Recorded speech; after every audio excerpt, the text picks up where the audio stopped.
Jadis, mesdames et messieurs, il fallait près de 155 jours pour accomplir toutes les formalités de création d'une entreprise. Et il fallait payer près de 3 500 $ américains pour y arriver en dépit des nombres de jours très élevés. Nous avons mis en place, depuis avril 2013, un guichet unique de création d'entreprises dans notre pays. Et désormais, au lieu de 155 jours, il vous faut seulement 3 jours pour créer votre entreprise.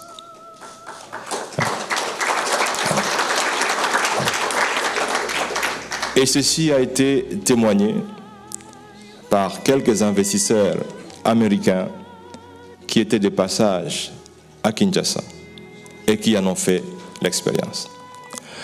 Au lieu de 3 500 $ américains pour créer votre entreprise, aujourd'hui, il suffit de payer 120 $ américains pour que les sociétés soient créées.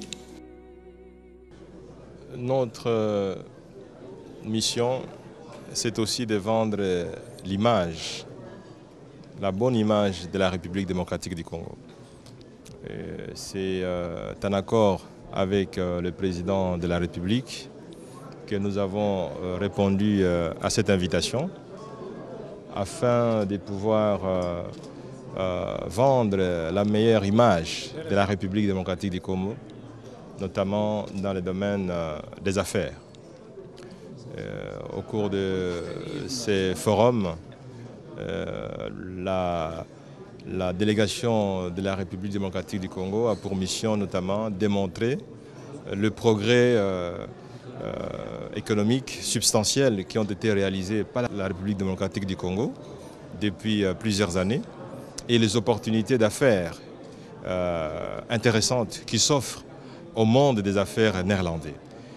Et donc, de manière résumée, notre rôle est de pouvoir inviter davantage les investisseurs étrangers, qu'ils soient néerlandais, allemands, français, et j'en passe, à venir investir dans notre pays.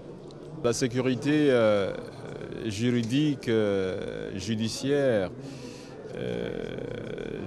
elle est en train de se réaliser de manière significative dans notre pays. Lors de mon intervention, j'ai démontré les actes qui ont été posés par le gouvernement de la République afin d'améliorer la sécurité juridique et judiciaire, notamment avec l'accès à l'OHADA, la signature de la Convention de 1958 de New York, ainsi de suite. En ce qui concerne la paix et la sécurité à l'est du pays, là aussi, vous êtes sans ignorer que les forces armées de la République démocratique du Congo, avec l'appui de la communauté internationale, ont mis fin au mouvement M23, qui était le mouvement le plus important qui sémait la terreur dans l'est du pays. Et comme vous le savez aussi, certains groupes armés ont été délogés par les forces de la République démocratique du Congo. Il reste évidemment des poches d'insécurité qui parfois s'opérationnalisent comme des groupes qui sortent de la forêt, de la brousse. Je crois que la sécurité s'installe davantage dans notre pays. Mais comme vous le savez, c'est une opération qui doit s'insérer dans le moyen terme. La RDC, comme je l'ai dit tout à l'heure, c'est un pays qui offre beaucoup de potentialités. Mais chaque fois que nous allons dans un pays, nous essayons de nous cristalliser sur les domaines qui intéressent ce pays.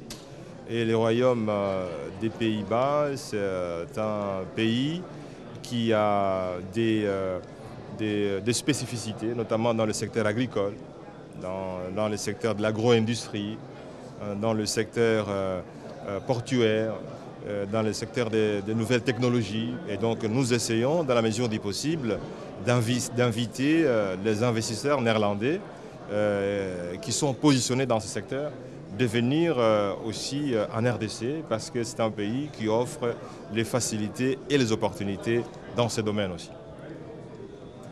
Merci.